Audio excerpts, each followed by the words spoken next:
বিসমিল্লাহির রহমানির রহিম। সম্মানিত ছাত্র সমাজ, সকলকে জানাচ্ছি আন্তরিক শুভেচ্ছা ও অভিনন্দন। লেকচার হল ইউটিউব চ্যানেলের পক্ষ থেকে আমরা আজকে আরও একটি নতুন এপিসোড শুরু করতে যাচ্ছি। আমাদের আজকের আলোচনার বিষয় হচ্ছে SSC test examination final preparation.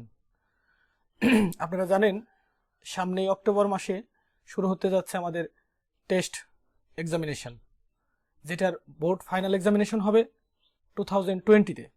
তো অনেকে আমাকে প্রশ্ন করে যে কোন মেথডে অ্যাপ্লাই করলে টেস্টে ভালো রেজাল্ট করা যাবে বা টেস্টে ওভারকাম হওয়া যাবে। এই বিষয়ে একটা কথাই বলতে চাচ্ছি যে টেস্ট পরীক্ষার জন্য আমরা ক্লাস 9-10-এ যেই সিলেবাস বা যেই সাজেশন ফলো করেছি, টোটাল এই বিষয়টার উপরে আমাদের ভর দিয়ে এগিয়ে যেতে হবে। নতুন করে এখন এমন কোনো মেথড নাই যেটা অ্যাপ্লাই করলে হয়তো রাতারাতি কিছু একটা হবে।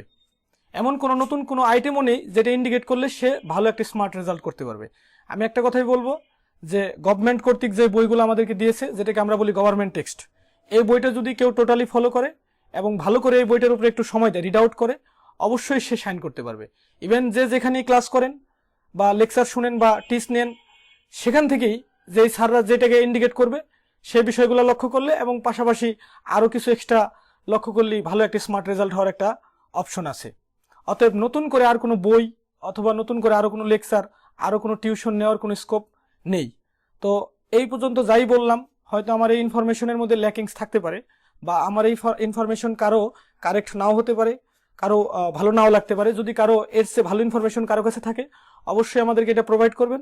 নেক্সট এপিসোডে আমরা অবশ্যই ইন্টেনশন রাখবো এটাকে আরও অ্যাডভান্সমেন্টে নিয়ে যাওয়ার জন্য। Thank you so much everyone.